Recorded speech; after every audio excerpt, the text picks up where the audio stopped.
حضرت علی رضی تعالیٰ عنہ سے ایک عورت نے پوچھا، کیا ایسے بھی میرے کوئی اعمال ہو سکتے ہیں جو میرے اولاد کے لیے خطرے کا باعث بن سکتے ہوں؟ تو حضرت علی رضی تعالیٰ عنہ نے فرمایا، ماں باپ کے 3 ایسے کام جو کہ اولاد کو موت کے منہ تک لے جاتے ہیں۔ حضرت عبداللہ بن مسعود رضی اللہ تعالیٰ عنہ سے روایت ہے کہ انہوں نے نبی کریم صلی اللہ علیہ وسلم سے پوچھا کہ اللہ کو کون سا عمل سب سے زیادہ پسند ہے؟ رسول اللہ صلی اللہ علیہ وسلم نے فرمایا، نماز کو اس کے وقت پر پڑھنا۔ انہوں نے پوچھا، پھر کون سا؟ آپ صلی اللہ علیہ وسلم نے فرمایا، والدین کے ساتھ حسن سلوک کرنا۔ ایک دفعہ حضرت علی رضی تعالیٰ عنہ اپنے حجرے میں موجود تھے کہ ایک بوڑھی عورت آئی اور عرض کی، اے امیر المومنین، میری 2 ہی اولاد ہیں، ایک بیٹا اور دوسری بیٹی۔ وہ دونوں بھی نافرمان ہیں اور دونوں اکثر بیمار رہتے ہیں۔ میری بیٹی کا رشتہ لینے کے لیے کوئی تیار نہیں اور بیٹے کو کوئی رشتہ دینے کے لیے تیار نہیں۔ میں ایسا کون سا عمل کروں جس سے ان کی زندگی میں برکت آئے اور میں انہیں نفع دوں اور وہ دونوں میری نافرمانی بھی نہ کریں، وہ صحت یاب بھی ہو جائیں؟ میں ایسا کون سا کام کروں کیونکہ وہ دونوں نافرمان ہیں، میرا کہا نہیں مانتے، میرا بیٹا شراب اور دیگر گناہوں میں بھی گرفتار ہے اور وہ دونوں دین اسلام کے مطابق نہیں رہتے۔ اے امیر المومنین، مجھے کوئی ایسا عمل بتائیے جس سے وہ دونوں راہ راستے پر آ جائیں، دونوں کے رشتے بھی ہو جائیں، وہ فرما بردار بھی ہو جائیں اور دونوں صحت یاب بھی ہو جائیں۔ حضرت علی رضی تعالیٰ عنہ اس عورت سے فرمایا کہ ماں باپ کے 5 ایسے گناہ جن کی سزا اولاد کو بھی ملتی ہے، وہ 5 عمل ایسے ہیں جس سے اولاد کا تعلق جڑ جاتا ہے۔ حضرت علی رضی تعالیٰ عنہ فرماتے ہیں، اگر ماں باپ یہ عمل کرتے ہیں تو ان کے عملوں کی وجہ سے اولاد بھی اس جرم میں شریک کر دی جاتی ہے۔ اس خاتون نے پوچھا، وہ 5 عمل کون سے ہیں؟ حضرت علی رضی تعالیٰ عنہ فرماتے ہیں، وہ 5 عمل یہ ہیں۔ نمبر 1، جس گھر میں والدین قرآن مجید کو سمجھنے کے باوجود اس کی تلاوت نہ کریں تو ایسے والدین تو اللہ کے عذاب کے مستحق ہوتے ہی ہیں، لیکن اس کی سزا ان کے بچوں کو بھی ملتی ہے۔ ایسے والدین کی اولاد نافرمان، بے حیا ہو جاتی ہے۔ آپ اپنے گھروں میں دیکھیے کہ قرآن مجید جو کہ اللہ تعالیٰ کی آخری کتاب ہے اور محمد مصطفیٰ صلی اللہ علیہ وسلم پر نازل ہوئی ہے، جو کہ قیامت تک ہر مسلمان کے لیے ہدایت کا، لیکن افسوس کہ ہم صرف رمضان میں قرآن پڑھتے ہیں یا پھر کوئی فوت ہو جائے۔ قرآن مجید ہمارے گھروں میں موجود ہوتا ہے اور اس پر دھول جم جاتی ہے، مگر ہم اسے کھول کر پڑھنے کی کوشش نہیں کرتے۔ ہمیں چاہیے کہ اس مقدس کتاب کی تلاوت کریں تاکہ ہمارے گھروں میں اللہ تعالیٰ رحمتیں اور برکتیں نازل فرمائیں۔ جو ماں باپ قرآن کو سمجھنے کے باوجود نہیں پڑھتے، ان کی اولادیں بے حیا اور تنگ دست ہو جاتی ہیں۔ نمبر 2، امیر المومنین حضرت علی رضی تعالیٰ عنہ فرماتے ہیں، جس گھر میں ماں باپ روزانہ لڑتے ہیں اور ایک دوسرے کو گالیاں دیتے ہیں، جہاں گالیاں دی جائیں وہاں شیطان ہی ڈیرے ڈالتے ہیں، فرشتے نہیں، اور شیطان ان کو ہر وقت بھٹکاتے رہتے ہیں۔ آپ خود ہی سوچیں کہ جس گھر میں ہر وقت شیطان کا بسیرا ہو، فرشتے وہاں نہ آئیں گے تو ایسا گھر تو جہنمی ہوگا، کیونکہ فرشتے تو یہودیوں اور مشرکوں کے گھروں میں نہیں آتے۔ نبی کریم صلی اللہ علیہ وسلم کا فرمان اقدس ہے کہ ایک دوسرے کو گالیاں دینا اسلام میں حرام ہے۔ والدین کو دیکھ کر اولاد جوان ہوتی ہے جیسے طرز عمل والدین کا ہوگا اولاد بھی ویسی ہی ہوگی۔ جن بچوں نے ساری عمر اپنے والدین کو لڑتے ہوئے دیکھا، گالیاں دیتے ہوئے دیکھا، اولاد سے والدین کیسے توقع رکھ سکتے ہیں کہ ان کی اولاد فرما بردار ہوگی؟ اسی لیے حضرت علی رضی اللہ عنہ کا فرمان ہے کہ ماں باپ کو چاہیے کہ دین اسلام کی بات چیت کے طریقے جو بتائے گئے ہیں ان پر عمل کریں تاکہ ان کی اولادوں کی تربیت درست طریقے سے ہوں۔ اس لیے آپ کی اولادیں نافرمان اور بے حیا نہ ہوں۔ اپنے گھروں میں نیکی کی باتیں پھیلائیں، اپنے اولاد کو نیکی کا درس دیں۔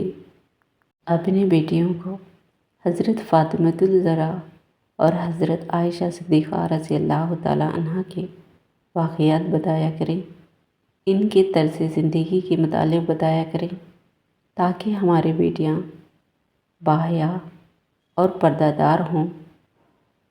نمبر 3، حضرت علی رضی اللہ عنہ فرماتے ہیں کہ ماں باپ کی بے پردگی کی وجہ سے ہی ان کے اولادوں پر بیماریوں کا حملہ ہوتا ہے۔ حضرت عبداللہ بن مسعود رضی اللہ تعالیٰ عنہ سے روایت ہے کہ رسول اللہ صلی اللہ علیہ وسلم نے فرمایا، عورت پردے میں رہنے کی چیز ہے۔ جب وہ باہر نکلتی ہے تو شیطان اسے نگاہ اٹھا اٹھا کر دیکھتا ہے۔ جہنم واجب ہے۔ جس گھر میں بے حیائی اور بے پردگی ہوتی ہے تو اللہ تعالیٰ کے فرشتے اس گھر میں رہنے والوں کے لیے بددعا کرتے ہیں، اور شیطان ایسے گھروں کو اپنا بسیرا بنا لیتے ہیں جہاں بے پردگی عام ہو جاتی ہے۔ اس گھر کی اولادیں بے حیائی، نافرمانی اور غلط کاموں کا شکار ہو جاتی ہے۔ یہی نہیں بلکہ پریشانیوں اور مصیبتوں ایسی اولاد کا مقدر بن جاتی ہے۔ یہ ان کے والدین کی بے پردگی کی وجہ سے ہوتا ہے۔ جس گھر میں بے حیائی ہوتی ہے وہاں اللہ کی برکت و رحمت نہیں ہوتی۔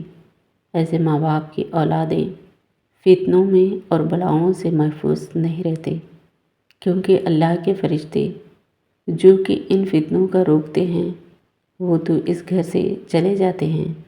ویسے ہی اولاد ماں باپ کی نافرمانی کرنے لگتی ہے اور ہمیشہ پریشانی میں مبتلا رہتی ہے۔ ماں باپ کو چاہیے کہ وہ پردے کا خاص خیال رکھیں تاکہ ان کی اولاد بھی ان کی پیروی کریں۔ آپ نے مشاہدہ کیا ہوگا کہ آپ کے ارد گرد جو ماں باپ پردے کا خیال نہیں رکھتے تو ان کی باتیں زبان زو عام ہوتی ہیں۔ اکثر عورتیں یہ کہتی ہوئی دکھائی دیتی ہیں کہ پردہ دل کا ہونا چاہیے، تو ایسی عورتوں کو اللہ کے غضب سے ڈرنا چاہیے کہ ان کا دل حضرت فاطمہ الزہرا اور حضرت عائشہ صدیقہ رضی اللہ تعالیٰ عنہ کے دل سے زیادہ پاک ہے۔ اگر ان کے لیے پردے کا حکم تھا تو آج کی خواتین اپنے آپ کو کس جگہ پر دیکھتی ہیں؟ اپنی بیٹیوں کو حضرت فاطمہ رضی اللہ تعالیٰ عنہ کے واقعات بتائیے اور انہیں بتائیے کہ ان کے رول ماڈل کون ہونی چاہیے۔ آپ کو حضرت فاطمہ الزہرا رضی اللہ تعالیٰ عنہ کا ایک واقعہ سناتے ہیں۔ شادی کے بعد نبی کریم صلی اللہ علیہ وسلم حضرت فاطمہ رضی اللہ عنہ کو گھر لے جا رہے تھے کہ راستے میں ایک نابینا صحابی بیٹھے ہوئے تھے۔ حضرت فاطمہ رضی اللہ تعالیٰ عنہ اپنے چہرے کو ڈھانپ لیا۔ نبی کریم صلی اللہ علیہ وسلم نے کہا، بیٹی فاطمہ، یہ صحابی تو نابینا ہیں، آپ نے کیوں چہرہ ڈھانپ لیا؟ تو حضرت فاطمہ رضی اللہ تعالیٰ عنہ نے کہا، بابا جان، مجھے غیر محرم سے پردے کا حکم دیا گیا ہے نا، کہ ان افراد سے ان کو نظر آتا ہے۔ اللہ تعالیٰ قرآن میں ارشاد فرماتا ہے، اور مومن عورتوں سے کہہ دیا ہے کہ وہ اپنی نظریں نیچے رکھیں اور اپنی شرمگاہوں کی حفاظت کریں اور اپنی زینت کو ظاہر نہ کریں سوائے اس کے جو ظاہر ہے۔ اپنی اولادوں کو صحابہ کرام اور اہل بیت کی زندگیوں کے متعلق بتائیں۔ نمبر 4، حضرت علی رضی اللہ عنہ فرماتے ہیں کہ وہ والدین جو کہ دوسروں کی اولادوں کے بارے میں برا سوچتے ہیں، انہیں برا دیکھنا چاہتے ہیں، اگر وہ دوسروں کی اولادوں کے بارے میں برا سوچے کہ ان کی اولاد بھی اس برے عمل سے بچ نہیں پائے گی، اللہ تعالیٰ ان کی اولادوں کے لیے بھی برا کرتا ہے، کیونکہ اللہ تعالیٰ بڑی رحمان اور رحم ذات ہے۔ اللہ تعالیٰ ماں سے زیادہ اپنے بندے سے محبت کرتے ہیں۔ اگر تم کسی کی اولاد پہ جو پریشانی میں ڈالو گے تو اللہ تعالیٰ وہی نظریہ تمہاری اولاد پر مسلط فرما دیتے ہیں، کیونکہ جیسا کرو گے ویسا بھرو گے۔ جیسے تم دوسروں کی اولادوں کے متعلق سوچتے ہو، اللہ تعالیٰ وہی نظریہ دوسروں کے ذہن میں تمہاری اولاد کے متعلق بنا دیتا ہے۔ جیسے تم کسی کی بیٹی کے بارے میں چاہتے ہو، اللہ تعالیٰ ویسا ہی تمہاری بیٹی کے بارے میں چاہتے ہو، اللہ تعالیٰ ویسا ہی تمہاری بیٹی کے ساتھ کرتا ہے۔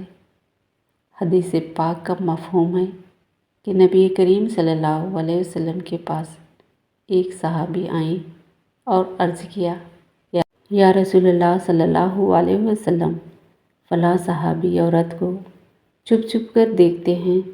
تو آپ صلی اللہ علیہ وسلم نے اس صحابی سے فرمایا، اس صحابی کو بلا کر لاؤ۔ جب وہ صحابی آپ کی خدمت میں حاضر ہوئے تو آپ صلی اللہ علیہ وسلم نے کہا، تم اپنے گھر کی حفاظت کی ذمہ داری چھوڑ گئے ہو کیا؟ صحابی نے جواب دیا، نہیں، میں تو اپنے گھر کی آپ کے فرمان کے مطابق نگرانی کرتا ہوں۔ آپ صلی اللہ علیہ وسلم نے فرمایا، جاؤ گھر جا کر دیکھو کیا آپ کا گھر محفوظ بھی ہے یا نہیں۔ وہ صحابی جب گھر گئے تو دیکھا کہ اس کے گھر کی ایک دیوار گر چکی ہے۔ صحابی واپس آئے، آپ صلی اللہ علیہ وسلم کی خدمت میں حاضر ہوئے اور پوچھا، یا رسول اللہ صلی اللہ علیہ وسلم، یہ کیا معاملہ ہے؟ تو آپ صلی اللہ علیہ وسلم نے فرمایا، اگر تم کسی کی عورت کو دیکھو گے تو اللہ تعالیٰ تمہارے گھر کی دیواریں گرا دیں گے۔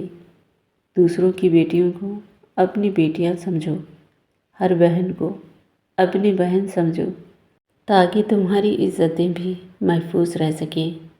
نمبر 5، حضرت علی رضی اللہ عنہ فرماتے ہیں، جو ماں باپ اپنے گھر میں حلال حرام کا فرق نہ کرتے ہوں، حرام وہ نہیں کہ حرام جانور کھا لیا جائے یا کوئی حرام چیز کھا لی جائے، یہ تو قطعاً حرام ہے۔